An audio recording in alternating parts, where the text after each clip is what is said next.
नमस्कार। आज हम गोता लगा रहे हैं जीव जंतुओं की विशाल दुनिया में।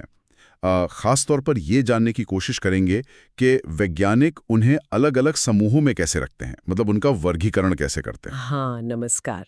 ये बहुत ही दिलचस्प विषय है क्योंकि देखिए लाखों प्रजातियां हैं और सब एक दूसरे से कितनी अलग दिखती हैं। सही कहा।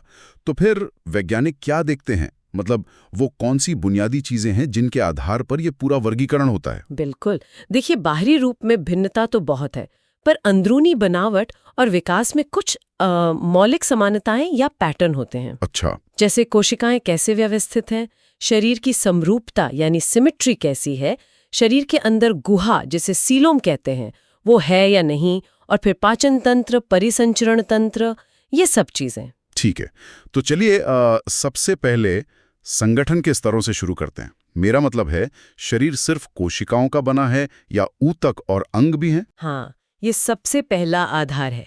देखिए सभी जंतु बहुकोशिकीय तो हैं, पर व्यवस्था अलग अलग है। जैसे स्पंज है, उनमें बस कोशिकाएं होती हैं, ढीले ढाले समूहों में। इसे कहते हैं कोशिकीय स्तर। यानी बहुत ही सरल संरचना। हाँ, सबसे सरल। फिर आते हैं सीलेंट्रेट, जैसे हाइड्रा या जेलीफिश। इनमें समान कोशिकाएं मिलकर ऊतक बना लेती हैं। तो ये हुआ ऊतक स्तर का संगठन। ठीक है। और फिर जैसे जैसे हम और विकसित जंतुओं की तरफ बढ़ते हैं, प्लैटीहेल्मिन्थिस यानी चपटे कृमि से लेकर हम इंसानों तक, पहले अंग बनते हैं और फिर कई अंग मिलकर अंग तंत्र बनाते हैं, जैसे पाचन तंत्र, श्वसन तंत्र। समझ गया। और वो जो आपने समरूपता यानी सिमेट्री की बात की थी, उसका क्या महत्व है? हाँ, सिमेट्री भी एक बड़ा आधार है। कुछ जीव तो बिल्कुल असममित होते हैं, जैसे कई स्पंज। मतलब आप उन्हें किसी भी तरह से दो बराबर हिस्सों में नहीं काट सकते। कहीं से भी नहीं। हाँ। फिर आते हैं अरेय समरूपता वाले, जैसे स्टारफिश या हाइड्रा। सोचिए गोल केक की तरह। आप उसे केंद्र से किसी भी प्लेन में काटें, आपको दो बराबर हिस्से मिलेंगे। हाँ, केक वाला उदाहरण सही है। हाँ, ये उन जीवों में आम है जो या तो एक जगह स्थिर रहते हैं या धीरे धीरे चलते हैं। इससे उन्हें चारों तरफ से आने वाले सिग्नल्स, चाहे वो खतरा हो या भोजन, पता चल जाते हैं। और फिर तीसरी तरह की सिमेट्री, वो है द्विपार्श्व समरूपता, बायलैटरल सिमेट्री। जैसे हम हैं या कीड़े मकोड़े, मछलियां, इसमें शरीर को केवल एक ही प्लेन से ठीक बीचों बीच दो बराबर दाएं और बाएं हिस्सों में बांटा जा सकता है। और इसका फायदा? ये ज्यादातर चलने फिरने वाले जीवों में मिलती है। इसमें अक्सर शरीर का अगला सिरा यानी सिर विकसित होता है, जहां दिमाग और संवेदी अंग जमा होते हैं। ये दिशात्मक गति के लिए बेहतर है। ठीक है, अब बात करते हैं उन भ्रूणीय परतों की, डिप्लोब्लास्टिक और ट्रिप्लोब्लास्टिक। ये क्या चीज है? जब भ्रूण विकसित हो रहा होता है तो कोशिकाएं कुछ परतों में जम जाती हैं। अगर सिर्फ दो मुख्य परतें बने, बाहरी एक्टोडर्म और अंदरूनी एंडोडर्म, तो ऐसे जीव डिप्लोब्लास्टिक कहलाते हैं, जैसे सीलेंट्रेट। सिर्फ दो परतें? हाँ, लेकिन अगर इन दोनों के बीच में एक तीसरी परत, मेसोडर्म, भी विकसित हो जाए तो जीव ट्रिप्लोब्लास्टिक कहलाते हैं। चपटे कृमि से लेकर आगे के सभी विकसित जंतु, कॉर्डेट्स तक, सब ट्रिप्लोब्लास्टिक हैं। और ये तीसरी परत, मेसोडर्म, महत्वपूर्ण है। बहुत ज्यादा। इसी मेसोडर्म से आगे चलकर मांसपेशियां, हड्डियां, दिल, गुर्दे जैसे ज्यादातर अंग बनते हैं। ये जटिल शरीर संरचना की नींव रखती है। अच्छा, और फिर वो सीलोम, शरीर के अंदर की गुहा, वो वर्गीकरण में कैसे मदद करती है? सीलोम यानी शरीर की दीवार और हमारी आहार नली के बीच की खाली जगह। अगर ये जगह मौजूद है और पूरी तरह से मेसोडर्म से घिरी हुई है, तब उसे असली सीलोम कहते हैं, और ऐसे जंतु सीलोमेट कहलाते हैं। जैसे हम लोग। सीलोमेट हैं। इस सीलोम में ही हमारे अंग सुरक्षित रहते हैं और उन्हें हिलने डुलने की जगह मिलती है। और अगर ये जगह मेसोडर्म से पूरी तरह घिरी ना हो तो? तब उसे कूट गुहा या स्यूडोसीलोम कहते हैं। इसमें मेसोडर्म बिखरी हुई थैलियों की तरह होती है। इसका उदाहरण है एस्केलमेंथीज यानी गोलकृमि। और कुछ में ये जगह होती ही नहीं? सही। कुछ जंतुओं में शरीर की दीवार और आहार नली के बीच कोई गुहा नहीं होती। वो हिस्सा ठोस भरा होता है। उन्हें एसीलोमेट कहते हैं, जैसे प्लैटीहेल्मिन्थीज यानी चपटे कृमि। तो ये सीलोम का होना या ना होना भी एक बड़ा फर्क पैदा करता है। इनके अलावा खंडीभवन और नोटोकॉर्ड भी तो आधार हैं? हाँ, बिल्कुल। खंडीभवन यानी सेगमेंटेशन, जिसमें शरीर बाहर और अंदर से खंडों में बटा होता है, जैसे केचुए में साफ दिखता है।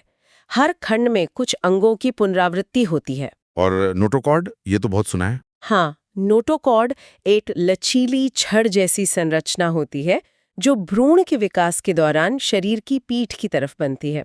ये सहारा देने का काम करती है। और इसी के आधार पर कॉर्डेट और नॉन कॉर्डेट का भेद होता है। एकदम सही।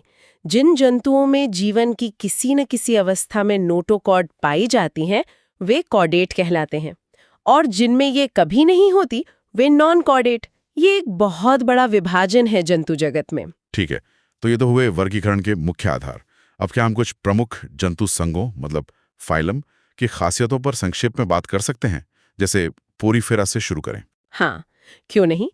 पोरीफेरा यानी स्पंज, जैसा हमने कहा, कोशिकीय स्तर का संगठन, और इनकी खासियत है एक विशेष जल नाल तंत्र, जिससे पानी अंदर आता है, भोजन मिलता है और अपशिष्ट बाहर जाता है। और सिलेंटेरेटा, जिन्हें नाइडेरिया भी कहते हैं। हाँ, नाइडेरिया। इनमें ऊतक स्तर का संगठन होता है और इनकी पहचान है दंश कोशिकाएं या नीडोब्लास्ट। ये शिकार पकड़ने और अपनी रक्षा करने के लिए इस्तेमाल करते हैं, एक तरह की स्टिंगिंग सेल। अरे वाह। और आर्थ्रोपोडा के बारे में क्या सुना है? ये सबसे बड़ा संघ है। बिल्कुल सही, ये जंतु जगत का सबसे बड़ा फाइलम है। इसमें सारे कीड़े मकोड़े, क्रस्टेशियन जैसे झींगे, केकड़े, मकड़ियाँ सब आते हैं। इतनी विविधता, इनकी क्या पहचान है? इनकी मुख्य पहचान है काइटिन का बना हुआ बाहरी कंकाल और जोड़ों वाले पैर, यानी जॉइंटेड अपेंडेजेस। अच्छा, और मोलस्का, वो दूसरा सबसे बड़ा संघ है शायद। हाँ, मोलस्का दूसरा सबसे बड़ा संघ है।